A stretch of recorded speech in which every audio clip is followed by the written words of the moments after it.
Tell them they don't realize how lucky they are. This wasn't around when they were growing up. Yeah. Recently, Killingly High held a job shadow with Channel 8 sportscaster Eric Dobratz. Dobratz came to talk about the world of sportscasting and broadcasting, a job full of meeting new people and traveling, explaining how much he loves his job and how he started to get into the profession.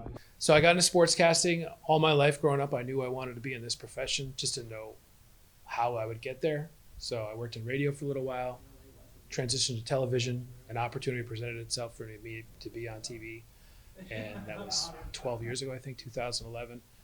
And just hard work along the way, just getting some opportunities, taking advantage of them. And like I said, it's the best job I've ever had.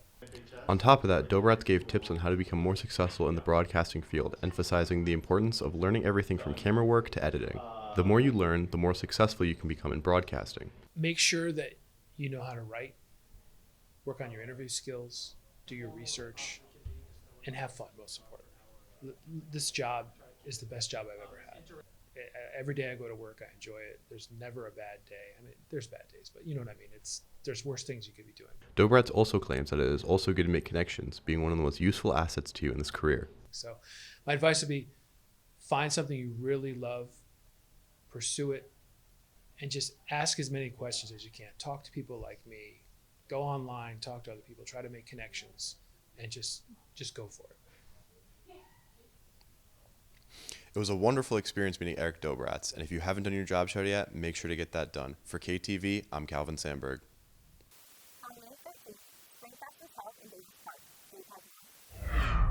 Every year, Killing holds Springfest, an amazing day of fun for the family and all in all, a great day for the community. Senior Matt Card informs us how beneficial it is to have this community event. It's just good to see a lot of people come together. There's so many vendors out here, especially later in the day. I know later I'm volunteering for the cornhole tournament, which is always super fun. There's a lot of activities like that. We interviewed some booths attending the Springfest to see how they utilize the event to promote their businesses. It promotes sales, it promotes advertising, it gives people a chance to kind of get to know who's local and benefiting small businesses and nonprofits like me. It's a very valuable event.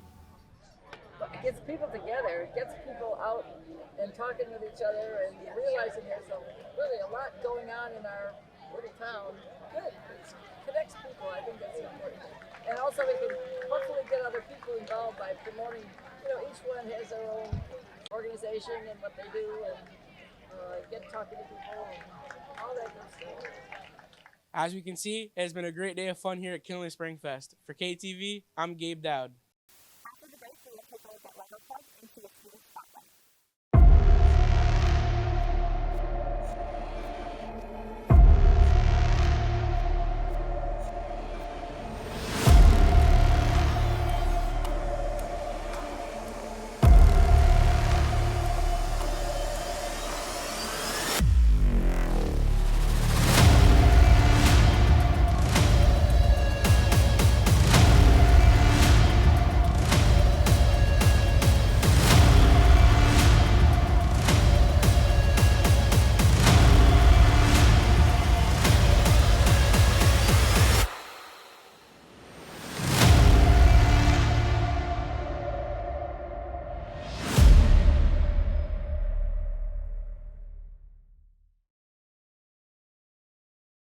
KTV would like to thank the following sponsors: Railside Tavern, Drock Trucking, Girardi Insurance, Spiral, Morika's Place, Johnny's Pizza, Boudreaux's Welding Company, Logi's Greenhouse, and Prone Cuts.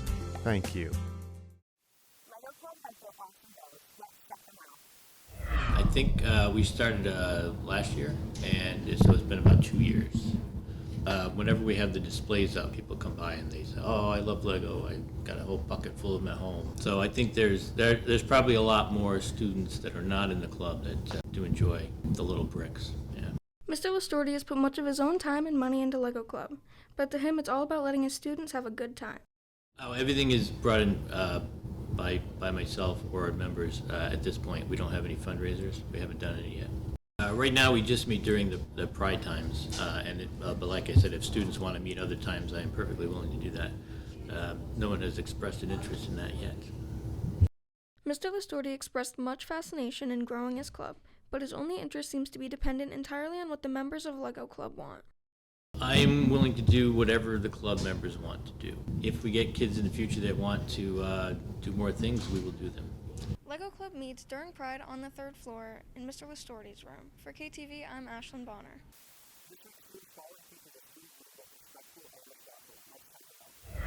My name is Joshua Torrey. I'm a senior at Killingly High School. I'm a student in the robotics program, and I am studying computer science.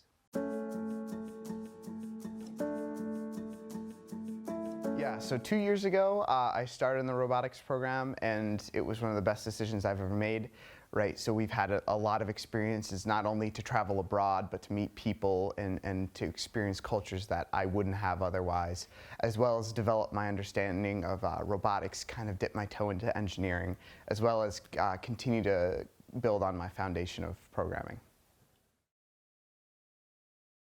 You know, there's been a lot of changing around in my 4 years, right? So I think we've had a new coach almost every year, and we are so lucky to have Mr. Ponciano. He is just the greatest coach, great guy.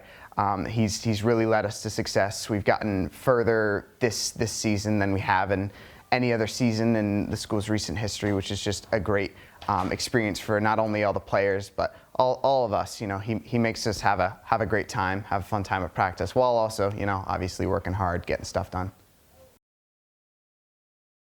You know, hanging out with friends, I love that. Obviously, you know, I'm a talker. I love talking with people. I love people. So being able to hang out with my friends, that kind of thing, is also really fun. So, yeah. That's all we have for this week's episode. Thanks for watching. Make sure to tune in for our final episode on June 9th.